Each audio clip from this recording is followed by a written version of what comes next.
el cilindro hueco que va a llevar el diente, no va a ser el cilindro hueco todo esto. Pues hay un ligamento que va de una masa lateral del atlas a la otra masa lateral del atlas. Lo que hace es que cierra el círculo para que aquí encaje perfectamente la apófisis odontoides. ¿Qué ocurre? Pues que de este ligamento salen fibras hacia arriba y hacia abajo. O sea, este ligamento es transversal, pero luego hay fibras longitudinales que se insertan en este ligamento. Hay unas fibras longitudinales superiores que van desde el ligamento transverso hasta el hueso occipital, hasta la parte interior del hueso occipital. Otras fibras que son inferiores, longitudinales, que van desde el ligamento transverso hasta la apófisis espinosa del axis de la segunda vértebra. ¿Vale? Ya tenemos un ligamento y conectado con un ligamento en la vértebra del medio conectado con lo de arriba y con lo de abajo.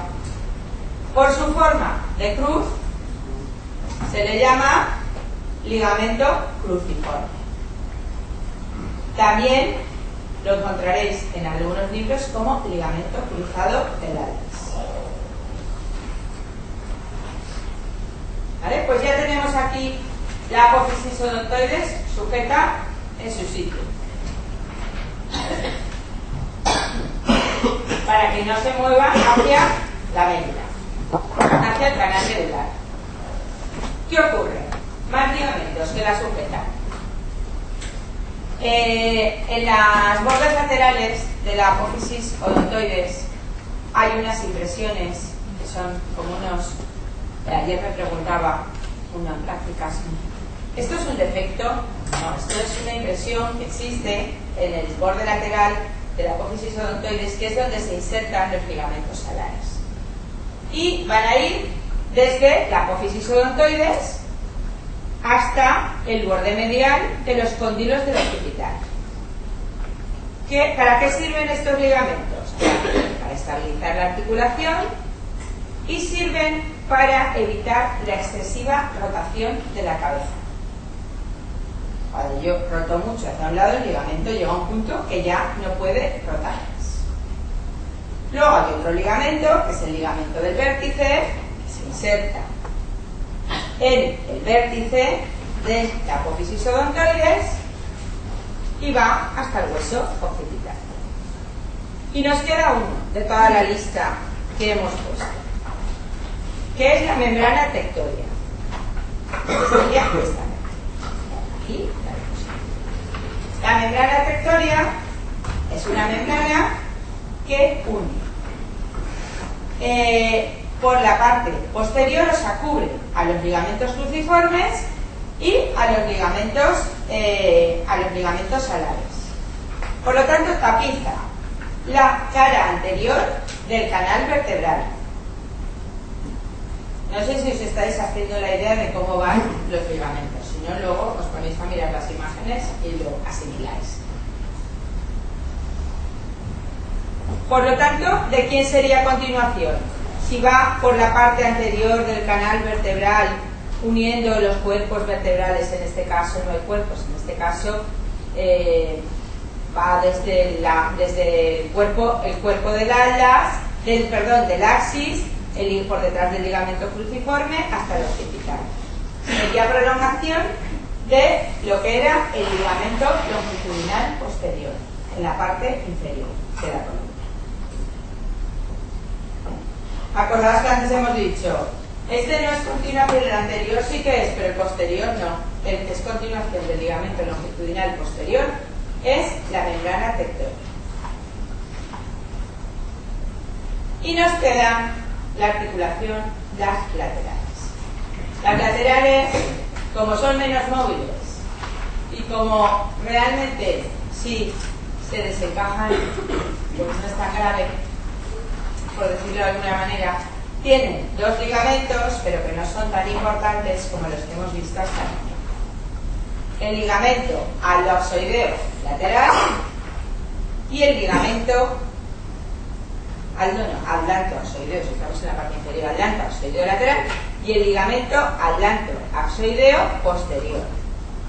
Posterior entre la lámina del axis y el arco posterior del atlas, por lo tanto, continuación del ligamento amarillo o ligamento interlaminar. Pues todos estos, que ya son bastantes, son los ligamentos de la columna vertebral que podemos encontrar tanto a nivel. Aquí os he puesto esta imagen para que repaséis los ligamentos: longitudinal anterior, longitudinal posterior. Esto de aquí arriba sería la membrana tectoria, aquí debajo estaría el ligamento cruciforme, los interlaminar, el ligamento amarillo, los intertransversos, el interespinoso, y esto sería el ligamento nucal, que sería el ligamento supraespinoso a nivel de la columna vertebral, que a partir de C7 se abre en forma de abanico formando el ligamento nucal. Para que nos vayamos acostumbrando ya a ver imágenes y no solo veáis la imagen el día de la clase de informática, que son imágenes radiológicas, yo os procuraré en todos los temas ir poniendo alguna imagen para que os vayáis haciendo sencillas y lo más normal. Aquí tenemos una radiografía. ¿Qué podemos observar en esta radiografía vista desde lateral? El cuerpo de la vértebra, las apófisis transversas y las apófisis espinosas. Y esto en una resonancia podemos observar los cuerpos vertebrales y los discos, el ligamento longitudinal anterior, el ligamento nucal, y vamos a ver ya por último en este tema largo y tedioso que llevamos. Hoy es casi que el tercer día con los movimientos de la columna. Brevemente, porque esto lo hemos nombrado ya muchas veces. Entre dos vértebras, los movimientos que se producen son muy pequeños. El movimiento está muy limitado, pero claro, si sumamos todos los movimientos que se van produciendo entre todas las vértebras, cada vez, o sea, el movimiento al final sí que será considerable. O sea, yo realmente puedo mover la columna, puedo flexionar, extensión anterior, extender, extensión posterior, flexión lateral y rotación. ¿Todas las columnas se mueven igual? No. Depende de la inclinación de las articulaciones y depende de la persona. Las personas que son muy flexibles, además de tener predisposición por la conformación de su columna, el entrenamiento es fundamental. Además, no todas las personas, hemos dicho que se mueven igual. Además, no todas las regiones de la columna se mueven igual. La zona más móvil es la de la cabeza, la articulación craneovertebral. Es evidente, o sea, podemos mover la cabeza mucho más que la espalda. Podemos lateralizar, podemos flexionar y podemos rotar. El resto de la columna va a depender de la orientación de las caras articulares. A nivel cervical y a nivel lumbar, acordaos que el movimiento que estaba más permitido era la flexo-extensión. Se trata de zonas con lordosis, que son más móviles, esto ya lo hemos dicho, que las zonas con lifosis. Y a nivel torácico, el movimiento que más facilitado es la rotación. Si las caras articulares son planas, son verticales, toda otra cara articular es más fácil que se muevan así, que para arriba y para abajo, porque desplazaría la vértebra hacia adelante y hacia detrás. Por lo tanto, es más fácil los movimientos de rotación. Aquí en imágenes tenéis, por término medio, no vayáis a medir el ángulo al que yo llego, no llego, mi columna está mal o yo llego más. eso ya os he dicho que depende, pero más o menos lo que son los movimientos que están permitidos a la columna vertebral. Y con esto hemos acabado este tema. Y vamos a pasar al primer tema. Es que la verdad es que el temario está hecho un poco, está hecho por bloques, pero todos los temas no tienen la misma longitud. Este es súper extenso y sin embargo la musculatura de la espalda, yo intento seguir la numeración de los temas, lo que tenéis que ir cambiando, porque hagáis a más o menos, porque vosotros tengáis una guía, porque yo realmente toda la musculatura de la espalda la hubiera puesto en un tema, pero en fin, en la guía docente están dos, pues la otra. La verdad es que da lo mismo. Bueno, volvemos a la embriología para entender muchas cosas. Todo lo que ahora no entendáis de embriología, a ver, podéis preguntar todo lo que queráis, pero muchas cosas son un poco, son así porque son así, o sea, no nos vamos a poner a estudiar todo el proceso desde el principio, porque como no veis embriología, plan de estudios, pues no hay embriología en el primer cuatrimestre. ¿Qué ocurre? Acordaos que ya hablábamos de los somitas. Los somitas, ya os suenan, que eran unas estructuras que se desarrollaban a los lados de la columna vertebral, que eran como rodajitas, partían el cuerpo en rodajitas. Cada rodajita, cada somita se desarrolla al lado de un nivel vertebral. Este somita se desarrolla en diversos tipos de células. Por una parte, los dermatomos, que son los que dan la piel, otros tipos de células, y los miotomos. Los miotomos que van a dar lugar a los músculos. ¿Qué ocurre? Que los miotomos se van a su vez a diferenciar en dos grupos de células. Unas que serán el epímero y otras que son el hipómero. ¿Qué ocurre? Que el epímero va a dar la musculatura epiaxial, que también le vamos a llamar musculatura propia. Ahora veremos lo que es ese tipo de musculatura. En esta diapositiva nos quedamos con lo que va a dar. ¿Vale? Y el hipómero va a dar la musculatura hipoaxial o musculatura emigrada. ¿Qué ocurre? Si yo veo aquí, no sé si se ve bien, en amarillito, esto sería la médula. Bien. Esta es la parte posterior y esta es la superior. Entonces sale, o sea, tenemos fibras sensitivas posteriores, fibras motoras anteriores que se juntan en un nervio, y este nervio será el nervio espinal, se separa en una rama dorsal y en una rama ventral. La rama dorsal o rama posterior llevará tanto fibras sensitivas como fibras motoras, y la rama ventral también llevará fibras sensitivas y fibras motoras. Toda la rama dorsal va a inervar a la musculatura propia de la espalda, a la musculatura epiaxial, y la rama ventral va a inervar a el resto de musculatura de la zona torácica y abdominal y la musculatura emigrada o la musculatura emigrada de la espalda.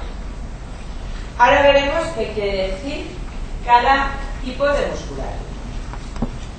Son dos tipos de músculos que nos vamos a encontrar en la espalda.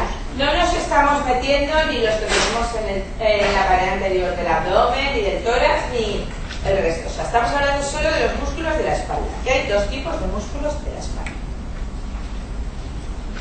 ¿Qué músculos nos encontramos? Pues profundamente, lo más interno que nos encontramos es la musculatura propia, la que venía del epímero. Esta musculatura está en contacto directo sobre los huesos, sobre la columna vertebral, las costillas. La mayoría forman una serie de bandas longitudinales y esta musculatura se dice que se sitúa sobre la espalda y actúa sobre la espalda. ¿Qué quiere decir eso? Pues que actúa sobre la espalda. ¿Sobre qué puede actuar? Sobre la columna. No hay más huesos sobre los que actúa en la espalda. Un poco sobre las costillas, pero sobre todo sobre la columna. Por lo tanto, ¿qué va a producir si actúa sobre la columna? Mantener la postura. Lo fundamental, mantener la postura erecta. Por lo tanto, se le llama músculos del enderezamiento. Pero eso, ahora luego, como vamos a ver todos los músculos, lo veremos. Y luego teníamos esta otra musculatura, que nos ha sonado así un poco raro, la musculatura emigrada. Está situada sobre la espalda, en un plano o bien superficial o bien intermedio, pero siempre por encima del anterior, y está situada sobre la espalda, pero no actúa sobre ella. ¿Por qué se estudia la espalda? Porque está situada sobre la espalda. De hecho, en algunos libros, el Moore en concreto, no sé ya si os habéis familiarizado con algún libro, si se os ha ocurrido echarle un vistazo a la lista de libros que hay en la bibliografía, si os habéis ido a la biblioteca y habéis mirado cada uno más o menos, pues si vais mirando, tienes que saber un poco el libro que si te gusta, no te gusta, no sé, o los hablas, un poco por ir familiarizándote con algunos de los libros. Si tenéis alguna duda me preguntáis y yo os puedo indicar un poco sobre lo que a mí me gustan más o me gustan menos. Bueno, pues en concreto en el Moore la trata dentro del capítulo del miembro superior, no la trata en el capítulo de la espalda. La nombra, dice, y esta musculatura pertenece al miembro superior. Y ya está. ¿Vale? Por lo tanto, ¿sobre quién actuará? Ya lo hemos dicho. La capa superficial actúa sobre el brazo, sobre el miembro superior. Y la capa intermedia se inserta en las costillas, por lo tanto tendrá función respiratoria. ¿Vale? Hoy nos vamos a ver solamente los profundos, la musculatura propia. El próximo día veremos la emigrada. Realmente en prácticas lo que vamos a ver prácticamente es musculatura emigrada, un poco la más externa de la musculatura propia, pero no mucho. Todas estas, ahora que os voy a hablar de musculitos pequeños, ahora os lo iré contando, no lo vamos a ver. De hecho, si os vais a la lista de estructuras que tenéis, te aviso para decir que deberíais traeros a las prácticas. Y otra cosa, no sé si os lo dije en plan general, os lo dije a los grupos tutorizados, a los grupos tutorizados que había que traer bata y guantes, a las prácticas también. Bata y guantes. Ya no se prestan batas en la sala de disección. Es que llega un momento que a lo mejor venían de cada grupo 10 personas sin bata. Como si no me la llevo, me la dejan. Y entonces las chicas de la sala de disección se dijeron, pues acaba, ya no se prestan batas. Entonces, el que venga sin bata, pues allá él. Bueno, cambiando de tema, que me voy por nuestra rodilla. Venga, la musculatura propia de la espalda.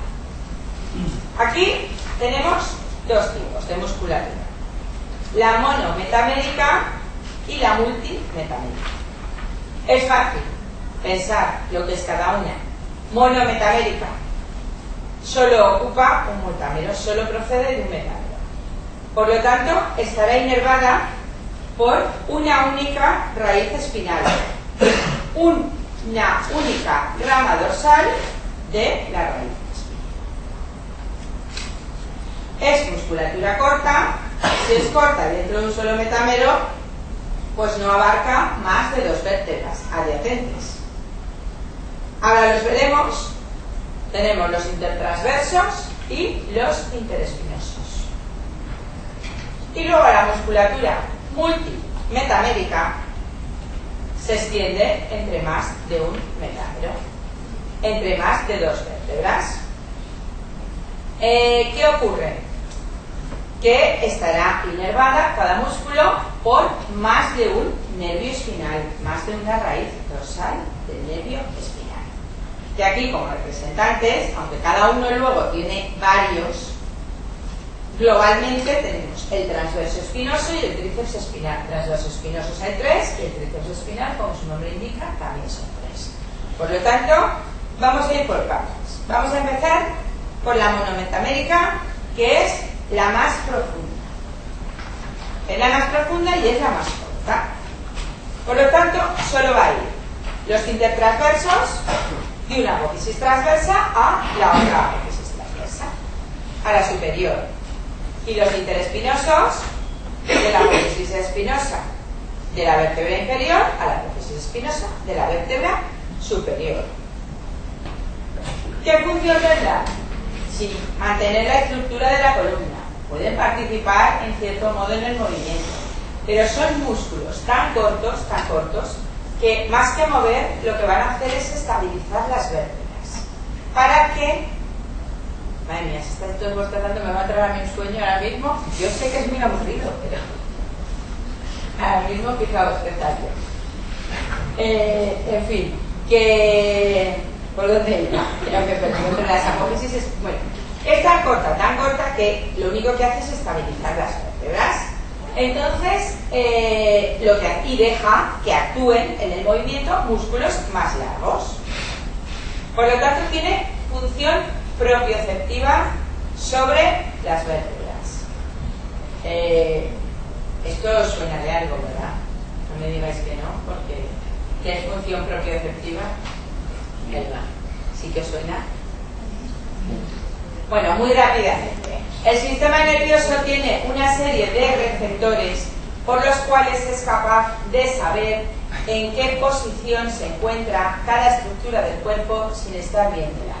Yo sé perfectamente, sin mirarme el pie, cómo tengo el pie, cómo tengo los dedos del pie colocados. Pues eso es la función propioceptiva. ¿Vale? Bueno, pues los intertransversos, ya hemos dicho, que van entre las apófisis transversas y, sobre todo,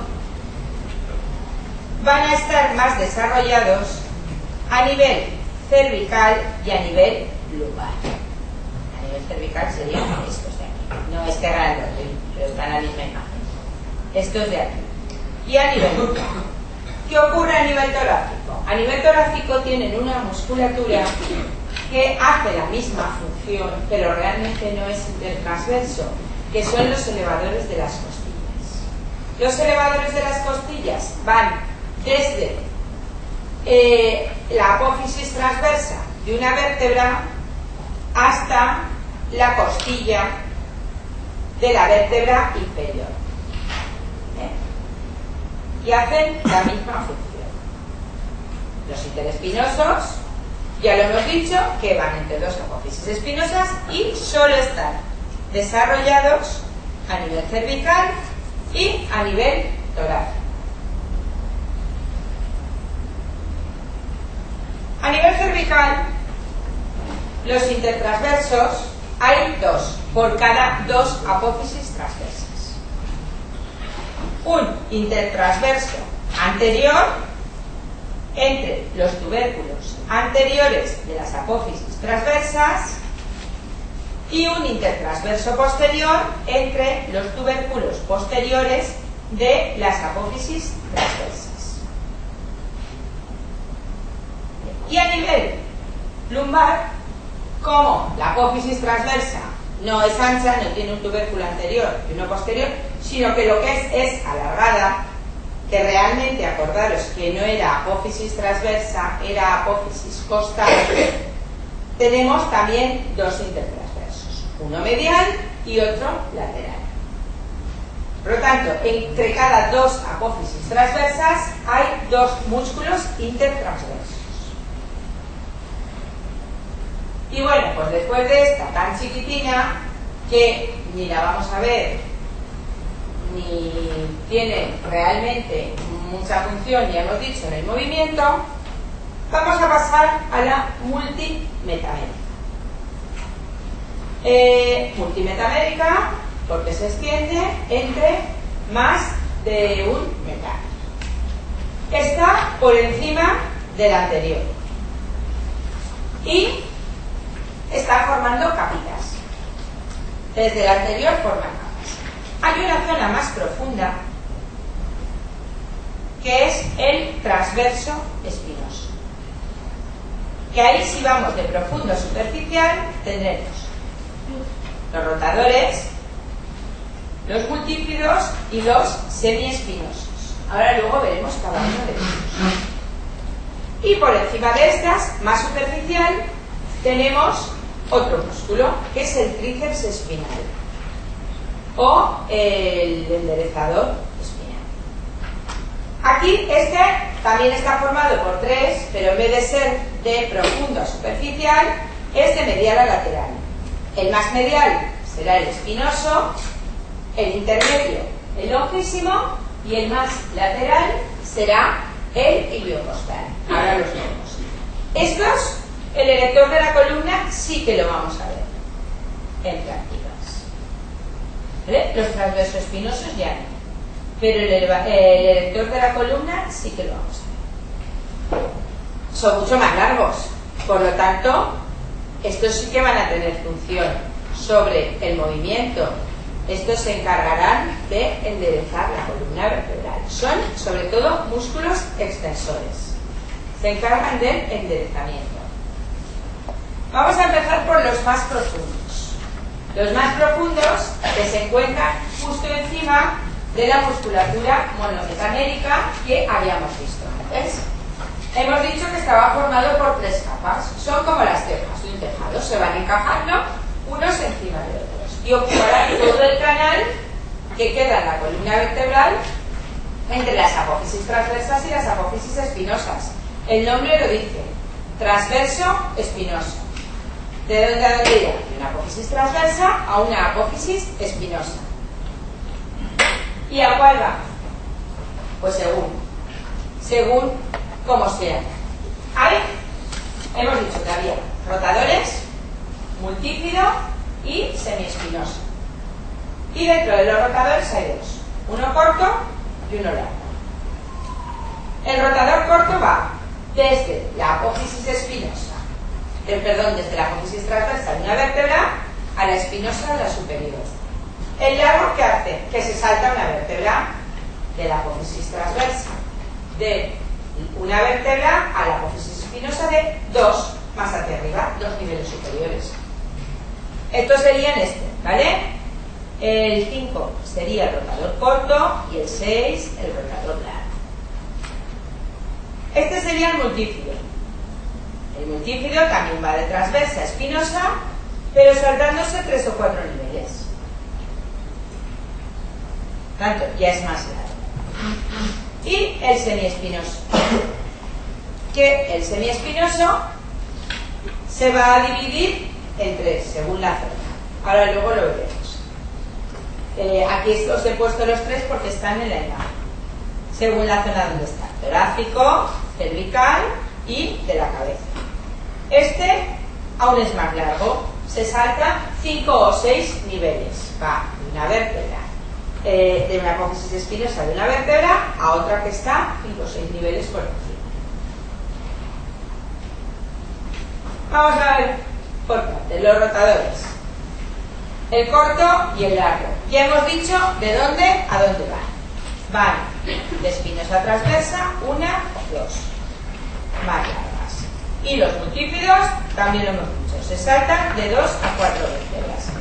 Serán estos que tenemos aquí. Los rotadores, sobre todo, ¿en qué nivel de la columna vertebral se encontrarán? Lo pone ahí, lo podéis leer, pero pensarlo. ¿Dónde se produce más rotación? A nivel torácico. Por lo tanto, es donde más desarrollados estarán. De hecho, es donde prácticamente es la única zona donde existe. Los multífidos van desde el sacro, desde la zona lumbar, llegarán hasta la zona cervical, hasta la segunda vértebra cervical, hasta el axis.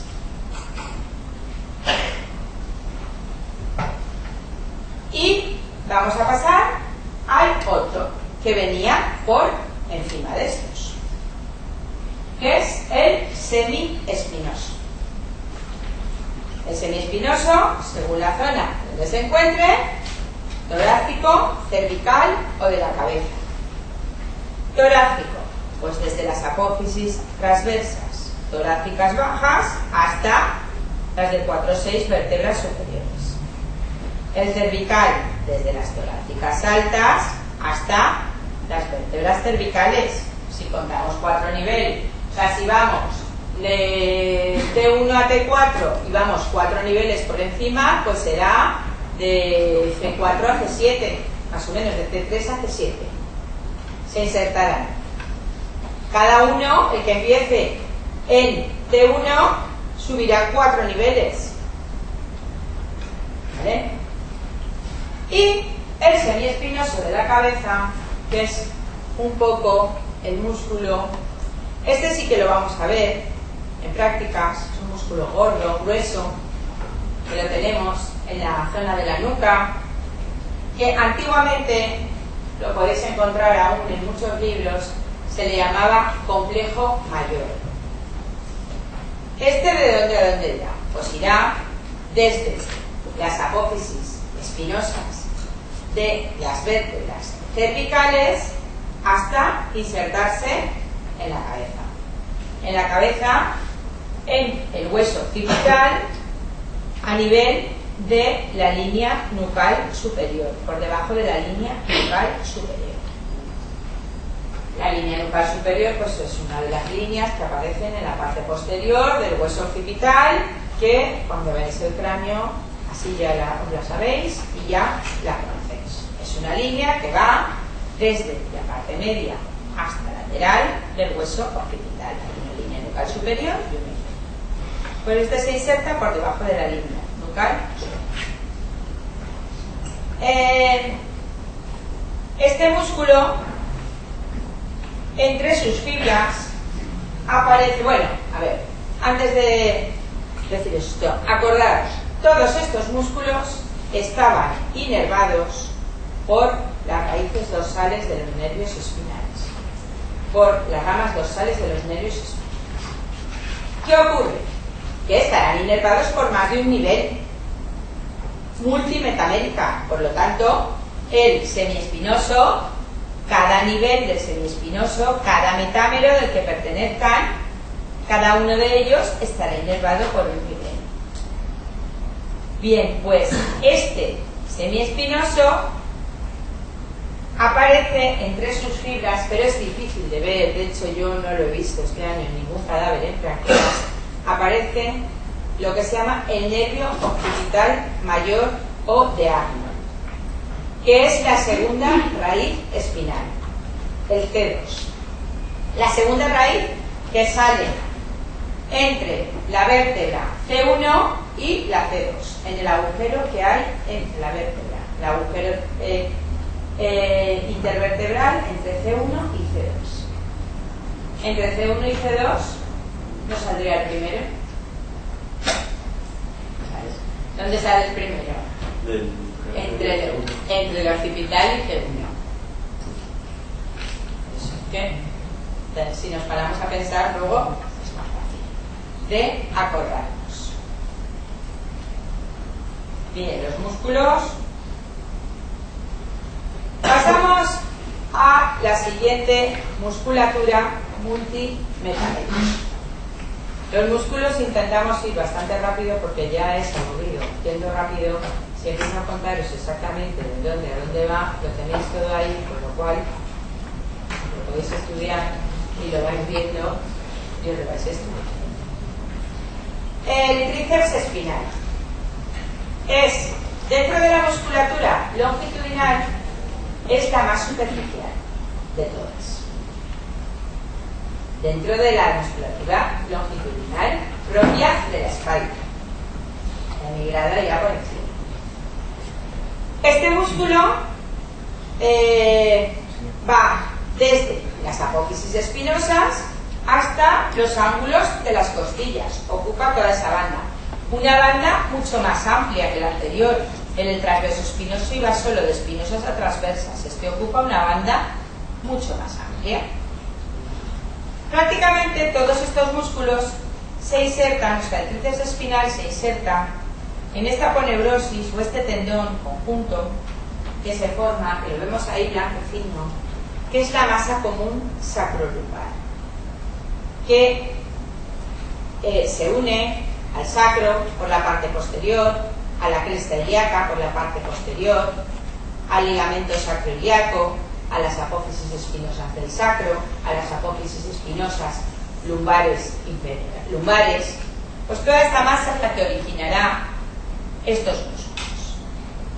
Y este músculo, este tríceps espinal o erector espinal, está dividido en 3 columnas longitudinales.